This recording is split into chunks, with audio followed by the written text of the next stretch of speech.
With the 13th pick in the 1996 NBA Draft, the Charlotte Hornets select Kobe Bryant from Lower Merion High School in Pennsylvania. In a world where Kobe Bryant plays for Charlotte instead of LA, is LA a successful franchise without him?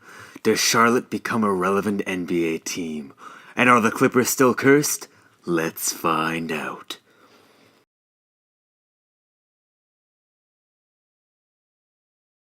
Yo, Pierre, you want to come out here?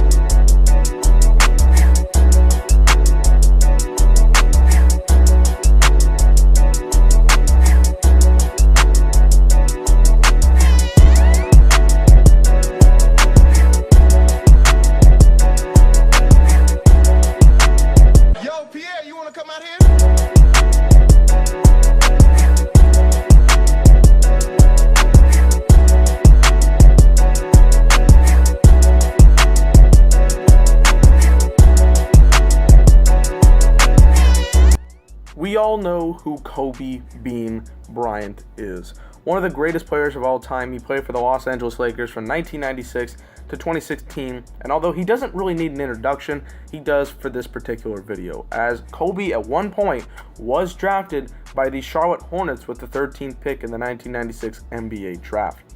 Crazy enough, if he had stayed with Charlotte, if he never got a trade, if anything didn't happen to Charlotte and Kobe, things could be drastically different in the NBA. And today, I'm looking at a further examination as to what could have happened if Kobe Bryant stayed in Charlotte. Let's go ahead and get started. 1996 is an interesting year for both the Charlotte Hornets and the Los Angeles Lakers. We have to take it back here. Los Angeles wanted Kobe Bryant. It basically came down to his agent Art Tellem and Lakers GM Jerry West leading the helm to get Kobe Bryant there. But how the hell were the Lakers going to get Kobe to LA if they had the 24th pick in the draft? Well, that's where Charlotte comes into play. See, a quote from Charlotte, well, this is a quote from Kobe Bryant to Charlotte, says that Charlotte never wanted Kobe, which was very odd. Why would you draft a guy like that? Well, it all came down to some interesting stuff at the time. See, their shooting guard at the time was, Del Curry? Steph Curry's father? That's interesting. That year he averaged 14.8 points per game, 3.1 rebounds per game, and 1.7 assists.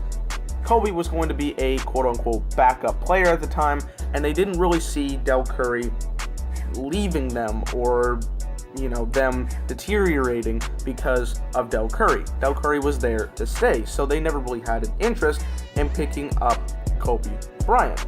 But what they were thinking about was getting a center for them for the future because they needed some big man help. And that's where the Lakers come into play. They have Vlade Divac. Vlade Divac is a pretty decent center. He had a good career. He was in that 2002 Kings team that kind of got screwed in the Western Conference Finals against the Lakers. Oh, we'll talk about that in a minute. But they basically wanted Vlade Divac. And what would happen with that is if Vlade Divac went to Charlotte, the Lakers could then match Kobe and Shaquille O'Neal together. Shaquille O'Neal was a free agent in that season, and a lot of people were getting this new hot commodity in the NBA, one of the best big men in the league. Now, at the time, Shaquille O'Neal and Penny Hardaway were two of the most dominant players in the league, and their combination led them to the 1995 NBA Finals against the Chicago Bulls. But things had broken down, and this new prize that was on the table was ready to be taken. And if they had Kobe Bryant as a star, the Los Angeles Lakers could get it done. But Vlade Divac didn't want to go to the Charlotte Hornets. See, he thought he was a loyal Laker. He loved being a Laker for Jerry West, and he even thought about retirement before finally giving up the realm. He got traded to Charlotte in July, 7 days later, the Lakers signed Shaquille O'Neal to a 7-year, $120 million contract. And the rest is history. It's interesting enough that Kobe was picked 13th. You know, he's one of the greatest in the game's history. Why wouldn't somebody pick him before? I mean, there was other great guys in that class like Ray Allen and Allen Iverson picked number 1, but here's a couple of reasons. Kobe Bryant was just coming out of high school. The high school commodity hadn't really been a big thing until last year, or excuse me, the year before. Kevin Garnett was the first big high school player in about 20 years to come out of the NBA, or go to high school to the NBA. So it was risky to put all your chips on the table for a high school player who had never played a single second in college. But Kobe had something, according to Jerry West, and he would personally work out with Kobe, seeing all the potential on him. Jerry West didn't want Kobe Bryant to go with anybody else.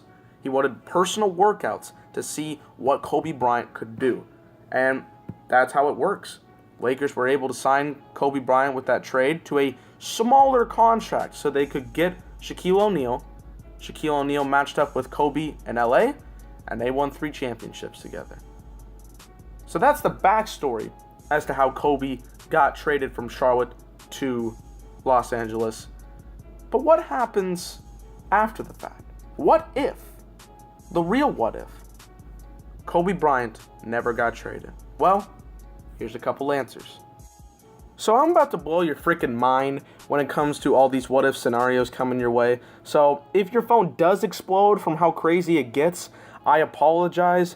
However, I am not liable to pay a phone back or get you something new. That's just what kind of happens. I apologize, but here we go. It's pretty crazy.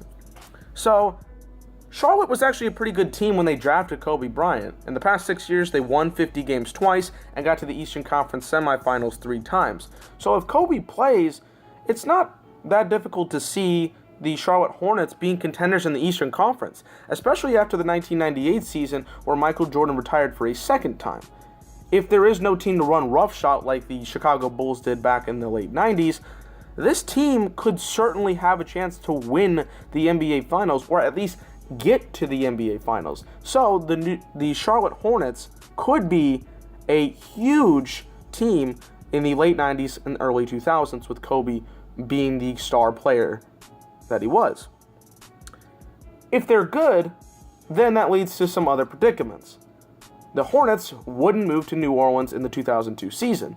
The Hornets were absolute garbage after the 1998 season, so they decided to give a team to the New Orleans Hornets. Then in 2005, during the Hurricane Katrina, New Orleans played in Oklahoma City so they could have a little bit of playing time, get some fans there, and still play some games in the NBA. In 2005, when they moved to Oklahoma City, that gave the opportunity for Oklahoma City to get a tryout to become an NBA team, and in 2008, the Seattle Supersonics became the Oklahoma City Thunder. But wait, roll that track back. If the Hornets are good in the 1997-98 season and further down the road and become champions, that relocation for the Hornets never happens. So no New Orleans team, which then leads to no Oklahoma City team, which leads to the Seattle Supersonics still being in the NBA. There you go. That's it. That's crazy. Seattle Supersonics would still be an NBA team if Kobe Bryant played for the Charlotte Hornets. We're not done, folks. Oh no, the space-time continuum just continues to ripple by the second. So if there is no Oklahoma City Thunder, both Kevin Durant and Russell Westbrook are still drafted to, you guessed it, the Seattle Supersonics. And at that time, they were still dominant. They were playing good basketball for the Oklahoma City Thunder. If they get this new rising market of Seattle and become dominant together, then Kevin Durant never leaves and never goes to Golden State. So then Golden State can't start this crazy dynasty on the NBA and become a super team if Kevin Durant stays with his buddy Russell in Seattle. Yes, that's very interesting, okay? But here's another part. If Kobe stays in Charlotte, then LA never gets Shaquille O'Neal, so either Shaquille O'Neal goes to another dominant team, like Charlotte perhaps, or stays in Orlando, where he can be with, yes, Penny Hardaway. Penny Hardaway and Shaquille O'Neal were starting to become a dynasty and win championships, so it wasn't that unrealistic to see Penny Hardaway and Shaquille O'Neal be a great team and win NBA championships. And by the way, if Shaquille was in Orlando still with Penny Hardaway, they would face the Charlotte Hornets and Kobe Bryant in Charlotte. Could you think about that? Shaquille O'Neal and Penny Hardaway in 1998 in the Eastern Conference Finals versus Kobe Bryant and the Charlotte Hornets. That could be in an alternative universe. But yes, there's even more. How many rings does Kobe Bryant win? How many do they both win? Does Kobe Bryant just get one championship? Does it devalue it? We both know that they won 3 championships together, but since they're on different teams at this point, does it mean that they both have less championships? Shaquille O'Neal only won 1 championship outside of the Los Angeles Lakers. That came with the 2006 Miami Heat. So is that his only championship? That could be something to play for. On top of that, you have to go into some other things. I guess Kobe Bryant didn't win his first championship without Shaquille O'Neal until 2008, so you have to think about that. Wait, but this also leads to another question. Are the Lakers even good without Kobe? I mean, they were a dominant team, of course, with Kobe in the late 90s and 2000s, but if Kobe never plays there and Shaquille O'Neal never plays there, where is the Lakers' star? They could be tanking 20 years before it's happening right now.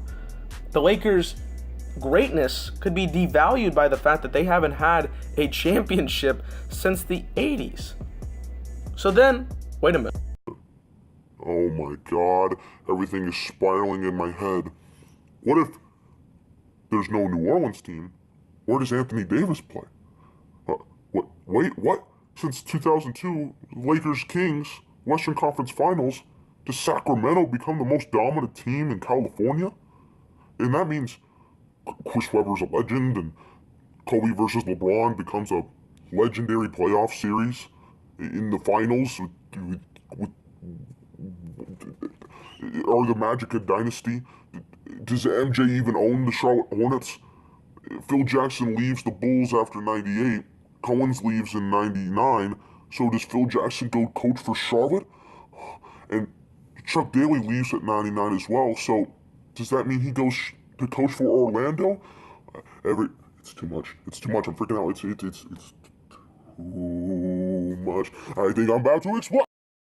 Is this the real life? Is this just fantasy? Caught in a landslide, no escape from reality. Open your eyes, look up to the skies and see. So as you can tell, a lot of things changed. First, we're in heaven because everything just blew up on Earth because of how crazy this is. But let's go over recapping it real quickly. I mean, Charlotte could be an NBA champion. Los Angeles could possibly be in detrimental circumstances without a star player. Shaq and Penny could be one of the best duos the league has ever seen and win NBA titles. Phil Jackson could go coach for Orlando or Charlotte instead of Los Angeles because they have no talent to go with it. Sacramento could be the best California team in the league. All this other stuff gets changed. There is a Seattle team, there's no New Orleans team, there is no Oklahoma City Thunder. This trade is one of the worst trades in the history of sports, and it changes the complexion of everything.